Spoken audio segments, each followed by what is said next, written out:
नमस्कार मित्रांनो, आकृती प्रोडक्शन्स अँड ट्रेनिंग सेंटरच्या नवीन ट्युटोरियलमध्ये आपलं स्वागत आहे. आजच्या ट्युटोरियलमध्ये आपण बघणार आहे मास्किंगचा एक पुढचा पार्ट. आपण टेक्स्टवरती एक दुसऱ्या प्रकारे मास्किंग करून आपण दोन टेक्स्ट मर्ज कसे करू शकतो आणि एक चांगला इफेक्ट कसा आणू शकतो. इथे टेक्स्ट मर्ज करायचं म्हणजे एकमेकांमध्ये मिक्स नाही करायचं, तर एका टेक्स्टमधून तुम्हाला दुसरा टेक्स्ट दिसला पाहिजे. तर ते कसं करायचं आणि त्याला वेगवेगळ्या कलरने इफेक्ट कसं द्यायचा हे आपण बघायचं.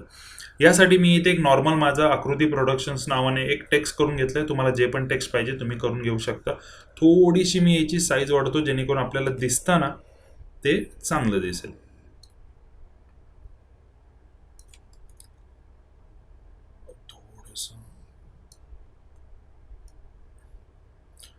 ओके, टेक्स्ट आहे. मला काय करायची, ह्याचीच एक कॉपी करून घ्यायची आहे. सो मी अल्ट प्रेस करून ह्याच्यावरती क्लिक करून जस्ट वरती ओढून घेतोय, त्याची आपोआप कॉपी होईल. किंवा कंट्रोल-C कंट्रोल-V करून सुद्धा तुम्ही करू शकता.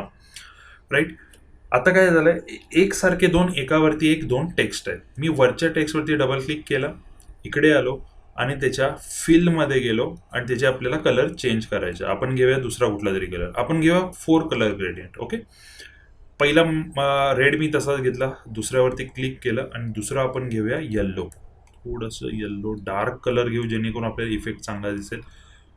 इकडे आलो आपण, इथे कलर घेऊया आपण थोडा डार्क ग्रीन पोपटीसारखा आणि एक घेऊया ब्ल्यू. सगळे मी कलर डार्क घेतले जेणेकरून ते दिसताना एकदम उभारून दिसू देत. राईट. हे आपले चारही कलर आले. कट करा. आता इथे बघितलं तर वरचा जो टेक्स्ट आहे आपला, वरची जी लेअर आहे ती 4 कलर ग्रेडियंट आहे आणि खालची जी लेअर आहे ती नॉर्मल आपली रेड कलरमध्ये आहे. ओके, नॉर्मल आपला टेक्स्ट आहे. वरच्या टेक्स्टवरती मी सिलेक्ट केलं, वरच्या टेक्स्टला मी सिलेक्ट केलं. सिलेक्ट केल्यानंतर आपण हे पहिले ओपेसिटीवरती जायचं आहे. ओपेसिटी समजा तुम्हाला दिसत नसेल, कधी कधी हे असं असतं. ओपेसिटीवरती क्लिक करा. हे काढून टाकायची काही गरज नाही आहे. ह्याच्या आधी मी काम करताना वापरलं होतं, सो ते ॲक्टिवेट आहे. मी सध्या काढून टाकलं. काढून टाकल्यानंतर आपण इथे आलो. आता मला काय करायचं आहे, मला एक टाईपचं मास्क बनवून घ्यायचं आहे. ओके, इथे.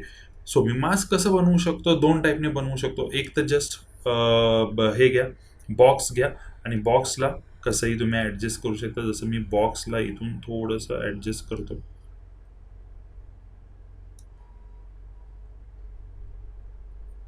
ओके, आणि ह्या बॉक्सला आणून ठेवतो इथे सुरुवातीला. पूर्ण प्लेहेड मी सुरुवातीला आणून ठेवतो. इथे आणून ठेवला बॉक्सला. जसं बॉक्सला इथे आणून ठेवणार, आपण इथे मास्क पाथ दिसतंय, ह्याची की फ्रेम ॲक्टिवेट करा. त्यानंतर ह्या व्हिडिओच्या शेवटी जा किंवा थोडंसं सुरुवातीला या आणि इथे आता आपल्याला मास्क दिसत नाहीये. जेव्हा तुम्ही या मास्क 1 वरती क्लिक करणार तुम्हाला मास्क दिसणार आहे. आपण आपला प्लेहेड आहे तो पुढे आणून ठेवलाय. आता त्यानंतर आपल्याला मास्कला आपल्या टेक्स्टवरून असं बरोबर घेऊन जायचं आहे आणि एंडला नेऊन सोडायचं आहे. राईट. इथे आपोआप की लागली. बरोबर. की फ्रेमिंग कसं यूज करायचं, काय यूज करायचं ह्याच्या आधीच्या ट्युटोरियलमध्ये मी सांगितलेलं आहे. तुम्ही ती ट्युटोरियल बघा जर तुम्हाला माहीत नसेल तर. आता जेव्हा आपण इथे प्ले करणार आहे हा व्हिडिओ, आपलं टेक्स्ट जे पण काय असेल ते आपल्याला असं दिसेल की आपल्या टेक्स्टवरून एक वेगळं काहीतरी फ्लेअर निघून जाते आणि त्यातून वेगवेगळे कलर दिसत आहेत त्याच टेक्स्टला पर्टिक्युलर त्याच जागी. इथे मला एक प्रॉब्लेम दिसतोय की जेव्हा मी हे जातं इथे आपल्याला एक लाईन दिसते. राईट. मला ती लाईन नाही दिसलं पाहिजे, असं नाही झालं पाहिजे की ते कट होतंय. मग त्यासाठी आपण काय करायचं, आपण नॉर्मल इथे खाली जर तुम्ही बघितलं तर मास्क फेदर आहे. आपण हे फेदर वाढवूया. जसं मी हे फेदर वाढवत जाणार आहे, सॉरी, फेदर जसं मी वाढवत जाणार आहे तो टेक्स्ट मर्ज होत जाणार. जर तुम्ही इथे बघितलं तर इथे काही पॉईंट आत दिसत आहेत, काही बाहेर दिसत आहेत. मला आत नको आहे, मला बाहेरच पाहिजे. सो काय करायचं, मास्क एक्सपान्शन जे आहे ते थोडंसं वाढवायचं. किती वाढवायचं, ही जी आतली लेअर आहे ती या आपल्या लेअरला जाईल तेवढंच वाढवायचं. आता जर तुम्ही इथे बघाल तर असं दिसेल की तुम्हाला ते मर्ज झालंय. राईट.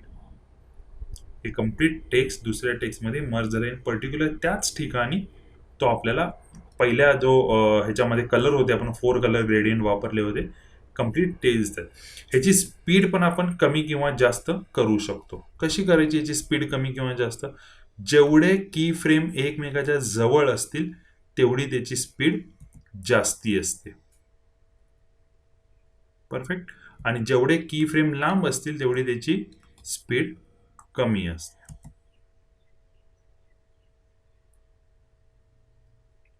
राईट. ओके.